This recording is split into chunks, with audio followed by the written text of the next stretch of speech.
Hello everyone, this is Ashish Saini from Innovate Yourself. Welcome back to my channel. Once again, I am back with a very interesting topic for you to learn and understand and also to apply it into your existing project. So why I'm telling about the existing project? Just because in today's session you are going to learn about the most important and the most worldwide being used tool which you can apply and you can use with your project, right? So the name of that tool is Docker. So other than Docker, you're also going to learn about this Docker Compose and the Docker Swarm. So these are the three different topics that I will be covering in today's session, and at the end of this session you will be able to understand like what exactly this Docker, what exactly this is Docker Compose, what exactly this Docker Swarm is. So you are going to learn all about this, and at the end you will be able to understand like why you should use Docker with your existing or your new project which you're going to start with, right? So this is all that we are going to learn in today's session. Now let's get started and let's see what exactly these are, right? So firstly, what is Docker? So Docker is an open platform for developing, shipping and running application.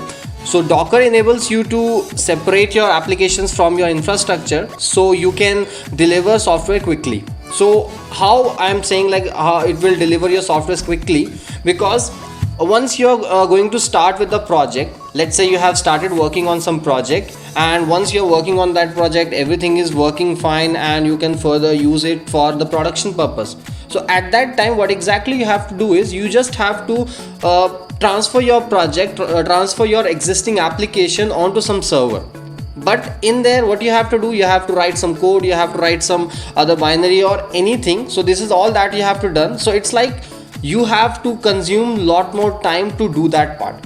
But by the use of Docker you don't have to use this stuff, because with Docker you can manage your infrastructure in the same way you manage other applications. By taking the advantage of Docker's methodologies for shipping, testing and deploying code quickly, you can significantly reduce the delay between writing code and running it on the production. So that is what I mean, right? And other than that, what exactly and how exactly it is doing that part is with the use of containers, right? So as I said already, like by taking the advantage of Docker methodologies for shipping, testing, deploying code quickly. So how that is possible? That is just possible because of the containers, because into that containers we are going to deploy our application, or let's say into that Docker container what we are going to do is we are going to just completely transfer our project. So here what exactly Docker container is, so let's just understand that as well, because that is the most important concept that you should understand with the Docker. So the Docker provides the ability to package and run an application in a loosely isolated environment, and that is called as containers. So what does that mean? So it simply means like what we are going to do is we are going to have a container. Into that container we will be setting up, or we will be starting our project, or let's say in the initial stage or at the final stage, whenever you want to do it, it's up to you. But it's better that you will start working on this Docker container in the beginning only, right? So in this way what you will do is you will just transfer all your project into that Docker container. And right now here what will happen is your Docker container is going to work as a OS for you, or let's say it is going to work as an independent OS where you don't have any dependencies, where you don't have any packages or requirements, right? So whatever is your project requirement you can directly add it and you can initialize with your project, right? So this is all that you can do in here. So that is the reason why the containers are lightweight, because they don't need the extra load of hypervisor but run directly within the host machine's kernel. So why I'm telling this part? Because before Docker comes into existence, what exactly we were doing is we were just transferring this project, we were just running all these project and application by the use of virtual machines, right? So we were doing that part with the help of virtual machines. So to make you clear that part, you can see there are two images onto your screen, and in that the first image is related to the container and the second one is related to the virtual machine. So in there you can directly compare both the images and you can see like in the first container, let's say the first one is container and the second one is virtual machine. In the container and virtual machine, first two rows are the same, like application A, application B, application C. So these are the same. But at the third step, you will see in the virtual machine you require a guest OS. So let's say for now we can ignore that part, like we don't want the memory, we don't want anything to be distributed from your existing system, because if you're going to, let's say, split your RAM, then definitely it is going to affect your processing, right? So definitely it is going to process. So in that case, we are just replacing it with the Docker, because Docker don't require any external, or let's say the separate memory for itself, so that it can work. It doesn't require anything. It can directly be installed into your system, and you can further use it to run the application. And after that, you require a host OS for this container. So that is what I have said in the last slide. So here you can see, but run directly within the host machine's kernel, right? So this is what I mean over here. So host OS is this one, and in here we are just removing this hypervise, right? So we are just removing the load of this hypervise. So just because of that, your container are a lot more better than your virtual machine. So you don't have to create, or let's say you don't have to install virtual machine, and into that virtual machine you don't have to add any OS, you don't have to split your RAM or anything. So in this way, your containers are far lot better than your virtual machines, right? So and also just because of that, it is just avoiding the use of hypervisor, right? So this is all about that. So from the comparing of these images, I hope you have understood like why containers are far better than the virtual machines, right? And that is the only reason why companies and developers and the system admins are actually shifting towards the containers, or let's say the Docker containers, rather than going to the virtual machines, right? So this is how the containers and the virtual machine works. And now you know like why you should go for containers, not for the virtual machines, right? So this is all about that. And Docker provides tooling and a platform to manage the life cycle of your container. So first one is the deploy your application and its supporting components using the container. As I already said, like whatever application, whatever project you are going to work on, or you are actually working on, so what you can do is you can just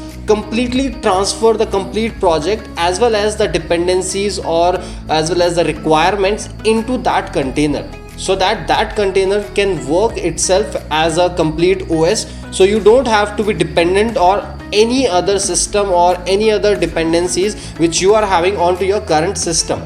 So just because of this Docker, what we can do further is the container becomes the unit of the distributing and testing your application. So now you don't have to be dependent, like your container is over here and it can only work on your system, because in here what we can do further is, if everything is inside your container, what we can do, we can directly transfer, or let's say we can directly upload your container anywhere, so that anyone can download it and anyone can further use it. So it's totally up to us that how we are going to do it, but it makes our project completely independent from any dependencies of your OS, of your Windows or Linux or Mac system, whichever you are using, right? So based on that, it is how it is working. So when you're ready, deploy your application into your production environment as a container or an orchestrated service. This works the same whether your production environment is a local data center, a cloud provider, or a hybrid of two. So it doesn't matter, it will completely just transfer your container along with the complete project and dependencies which your project is having, and it will completely transfer it to the data center, cloud product provider, or anywhere, right? So this is how you can do it, right? So this is why we prefer going for the Docker containers, right? So this is all about that. And now why we should use the containerization. The use of containers to deploy application is called as the containerization. So this is the actual meaning of this. But why you should use this containerization? Firstly, it's flexible.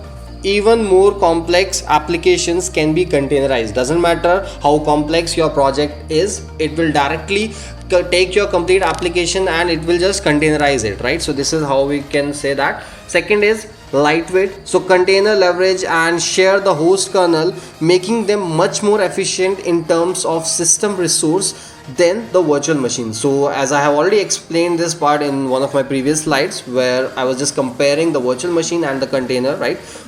So that's why it is lightweight. Third one, portable. You can build locally, deploy to the cloud, and run anywhere. So it's independent. You can make it run anywhere. You can further transfer it anywhere. So it's completely portable. So now you can take it anywhere, right? So this is why we should use it. And the next is loosely coupled. So containers are highly self-sufficient and encapsulated, allowing you to replace or upgrade one without disrupting other. So that is the best thing that you can get, right? So this is why it's loosely coupled. Then scalable. You can increase and automatically distribute container replicas across a data center. So you can replicate that part, you can distribute that. So it's all that you can do, right? So this is how it is scalable, and also it is secure because containers apply aggressive constraints and isolation to process without any configuration required on the part of your user, right? So that's what I already explained, right? So it's completely independent. It's completely independent from the OS that you are using. It only have to do whatever you are having inside the container. So it's like, you can consider that a single container is like a single OS for you, in which you are working and in which you are having your complete application, right? So this is all about why you should go for the containerization, right? So this is all about that. Now what is Docker Engine? So Docker Engine is a client server application with these major components, right? So the first one is server. So server, which is a type of a long running program, and it is also called as daemon process, and for this part we use the docker-d command, right? So that you will see when we will have a hands-on session on that, right? So this is why we go for this server. And the second one is REST API, right? So which simplifies the interfaces that program can use to talk to the daemon and instruct it what to do, right? So you can definitely give the instruction and you can accordingly make it work, right? So this is all about that. And the third one is command line interface, right? So command line interface we are going to work on, right? So definitely we will initialize with this client process, right? So in this command line interface will be used, and we will be using the docker command for this. So based on that docker command, you will be working on all these things, and you will be making your containers, you will be connecting your containers, you will be running, starting, deleting, whatever task you want to do, you will be doing all those stuff based on this part, right? So this is a small architecture diagram for that, in which you will understand like what exactly this Docker engine is, right? So here you can see the containers, images, network, data volume, so whatever it is. So you are having a complete subtypes and everything for that, right? So this is all about the Docker engine. Now what can I use Docker for? So as I have already mentioned, like what exactly this Docker is, what exactly the Docker engine is, and why containerization and everything. So what can I use the Docker for? So firstly, fast consistent delivery of your application, so you can definitely use it for that. Then responsive deployment and scaling, so you can use it for that purpose, for the scaling, for the responsive deployment. So you don't want your project to be like unresponsive, right? So you want it to be responsive, and it should be consistent, and it should be completely reliable, right? So you want to make that application like that, right? And also running more workloads on the same hardware. So you don't want to spend a lot of the money on getting the extra hardware and everything. So that's the reason what we can do is we can directly use the containers, and each container will be used as a separate OS. So it will help you to reduce the price, or let's say reduce the cost of your hardware, or let's say the operating system which you are going to work on. So in this way we can just run multiple workloads on the same hardware. So this is how the Docker is a lot more beneficial for you, right? So this is all that we have learned for this Docker engine. Now it's time, like what is this Docker Compose? So Docker Compose is a tool for defining and running multi-container Docker application, right? So the reason, or let's say the meaning for that is like in Docker, so you have simply created a container, right? And as I said, each container is independent of anything. So each container is running like there is nothing else. There is the only container, there is the only OS. So this is how it is going to work. But now what happens is I'm having multiple services, and multiple services are running on multiple containers, right? So in that case, what I want is I want all the applications to be run at the same time, but I don't want that I should write a separate command or separate execution line for running each of the container, or let's say running each of the services into each of the container. So I don't want to do that part. So in that case, what I will do is, with Docker Compose you can use the YAML file to configure your application services. Because in this, what we will do is, we will just mention multiple services, and that multiple services will be mentioned, or let's say defined inside the Docker Compose file. And after that, when you are done with adding the services, or let's say adding multiple services as per multiple containers, at the end you will have to write only single command, and based on that your multiple services will be running parallelly, right? So with the single command you will be able to run multiple services at the same time from multiple containers. So this is how you're going to use the Docker Compose. So this is what I said. Then with a single command you create and start all the services from your configuration, right? So this is how your Docker Compose works. All right. So using Compose, or let's say using Docker Compose, is basically a 3-step process. Firstly, you define your application environment with a Docker file. So there will be one Docker file. Into that you will be defining all your let's say Docker image, which Docker image you are going to use, what are the requirements for that, what command you want to run. So everything you will be running, let's say you will be adding it into the Docker file, and based on that it will just set up an environment for you, right? So this is how it is going to do, but that environment will be set up inside a container, right, not onto your system. So this is how it is going to work. So it can be reproduced anywhere, so that is the reason we go for this. So this is the first step. Second step, define the services that makes up your application in a Docker Compose.yml, so that you can run all the application, all the services together in an isolated environment. So this is what we have already discussed in the last slide, right? So this is how you're going to use a Docker Compose to run multiple services with just a single command, right? So this is how we are doing it.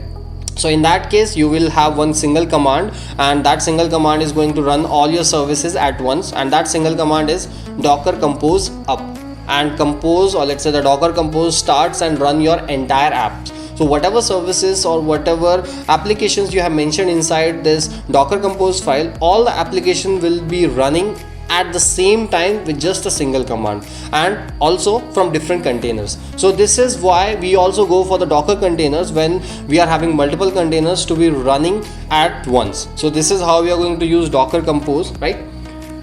So Docker Compose is done. Now what is Docker Swarm? So Docker Swarm consists of multiple Docker hosts which runs in swarm mode and act as a manager to manage membership and delegation, and workers which run swarm services, right? So this is all about this. So in here you can consider that you are having so many containers, and those all the containers are running at the same time, but in there it's not like you are only going to make it as a Docker Compose, it's like working as a host as well, right? So here you can make it run in the swarm mode, which will act as a manager, so as I said, to manage the membership and the delegation, and as a worker which will run the swarm services. So whatever services you are having mentioned, that will be running into the swarm mode, and it will help you to run multiple application at the same time with multiple hosts, right? So this is all that we will do. So with Swarm, IT administrators and developers can establish and manage a cluster of Docker nodes as a single virtual system. So in here what will happen is, you will be having a cluster of Docker nodes in which you will be having multiple nodes, right? And that will be acting as a single virtual system, right? So this is all about the Docker Swarm. So that is all for today. I hope you have understood all the concept, all the 3 different concepts: Docker, Docker Compose, Docker Swarm. You have understood all the things very clearly. But still, if you want more clarification, you can just ask me by writing a comment in the comment section, right? And also, if you have liked this video, then you can click on the like button, and if you haven't subscribed to my channel yet, then please click on the subscribe button so that you do not miss any videos from my side, because I keep on posting so many videos and that are actually really helpful for you as per the industrial standards, because whatever topics you must know as per the industrial standard, I am actually covering those topics, right? So it will be really beneficial for you guys. So please click on the subscribe button and also press the bell icon so you will not miss any updates. So till then, bye bye and happy learning.